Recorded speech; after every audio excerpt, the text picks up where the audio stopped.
शौक़ की खातिर, अपने बच्चों को प्रमोट करने की खातिर यहाँ खड़ी हूँ।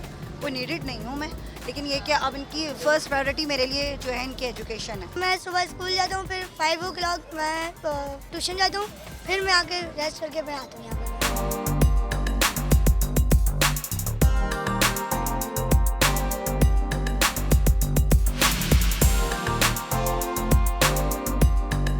को देखा था रमज़ान में स्टॉल इनका, तो आज सोचा कि ट्राई करते हैं। वाइफ तो कह रही है कि यार चलते हैं वापस, तो बोला इतनी दूर से हैं तो एटलीस्ट ट्राई तो करना चाहिए।